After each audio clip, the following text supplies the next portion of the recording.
હું મારા દિયરને ખૂબ જ વહાલ કરતી હતી અને મારો દિયર પણ મને ખૂબ લાડ કરતો હતો. પરંતુ મારા દિયરની પત્ની અમે બંનેને વહાલ કરતા જોઈ ગઈ અને પછી તેને મારી સાસુ અને મારા પતિને બધી વાત જણાવી દીધી. અને પછી એવું થયું. તો ચાલો મિત્રો, હું તમને પૂરેપૂરી ઘટના જણાવું છું. મારું નામ કોમલ છે અને મારી ઉંમર 26 વર્ષની છે અને હું ખૂબ જ સુંદર અને દેખાવડી છું. મારી ઊંચાઈ 7 ફૂટ છે. મારા પરિવારની અંદર મારા પતિ, મારા સાસુ અને એક નાનો દિયર હતો જે ખૂબ જ હેન્ડસમ અને સમજુ હતો. મારા દિયરનું નામ વિમલ છે. મારા પતિ મેડિકલની અંદર જોબ કરે છે, એટલા માટે તેને રોજ અલગ અલગ શહેરમાં જવું પડે છે. મારા પતિ વધારે સમય ઘરની બહાર રહે છે, એટલા માટે ઘરમાં હું અને મારા સાસુ અને સાથે એક દિયર રહીએ છીએ. મારા પતિ વધારે સમય બહાર રહે છે એટલે મને એકલું એકલું લાગે છે.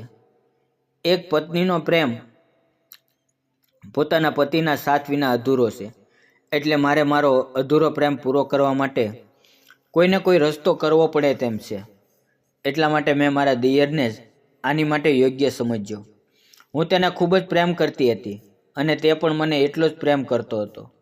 જ્યારે મારો દિયર જવાન થઈ ગયો ત્યારે તેને પણ કોઈને કોઈ સાથની જરૂર હતી, એટલા માટે અમે બંને પોતપોતાની જરૂરિયાત પૂરી કરવા માટે એકબીજાને સાથ આપ્યો. અમે બંને ખૂબ જ ખુશ હતા. હું મારા દિયરને મારાથી થોડી વાર માટે પણ અલગ થવા દેતી નહીં. જ્યારે બધા લોકો આરામથી સૂઈ જતા ત્યારે હું ધીમેથી મારા દિયરના રૂમમાં જતી અને મારો દિયર પણ મારી પ્રતીક્ષા કરતો. એક વખત હું મારા દિયરના રૂમમાં દૂધ લઈને ગઈ. મેં દિયરને કહ્યું, લ્યો દિયરજી, દૂધ પી લ્યો. મારો દિયર મને કહેવા લાગ્યો, ભાભી, હું દૂધ તો પી લઈશ, પણ તમને ખોટું તો નહીં લાગે ને? મેં કહ્યું, અરે નહીં દેવરજી, આમાં ખોટું લાગવાની કોઈ વાત જ નથી. આ લ્યો, હું ગ્લાસ ભરીને દૂધ તમારી માટે જ લાવી છું.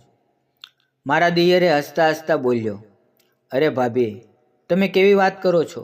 મેં કહ્યું, દેવરજી, તમે વધારે મશ્કરી કરવા લાગ્યા છો. મારે બીજા પણ ઘણા કામ છે.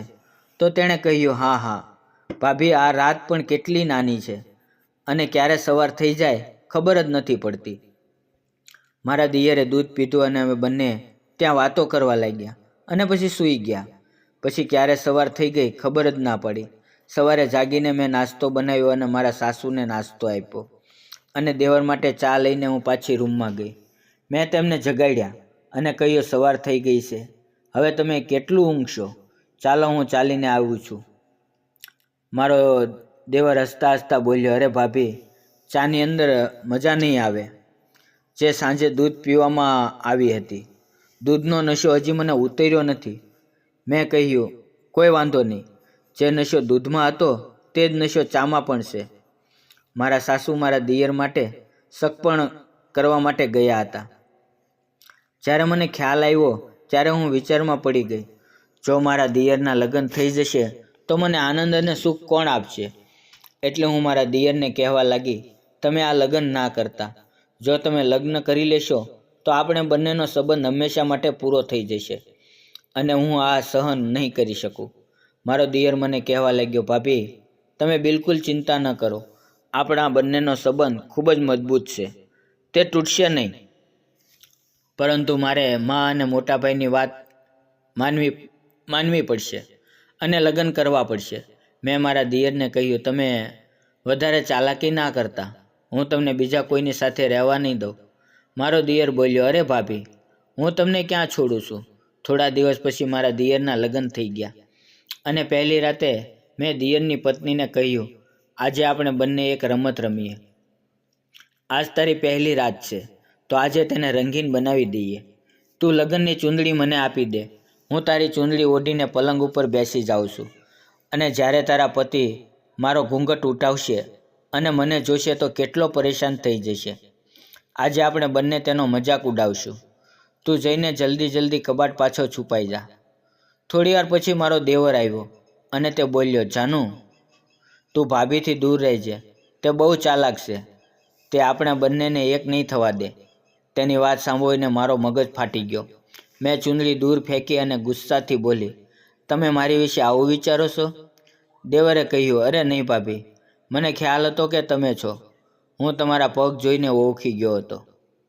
પછી તે મારી નજીક આવ્યો અને મારી મશ્કરી કરવા લાગ્યો.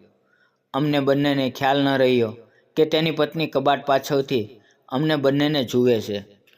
મેં જલ્દીથી તેના રૂમમાંથી બહાર જતી રહી. અમારી બંને વચ્ચેના આ સંબંધને જોઈ તેની પત્નીને શક થઈ ગયો.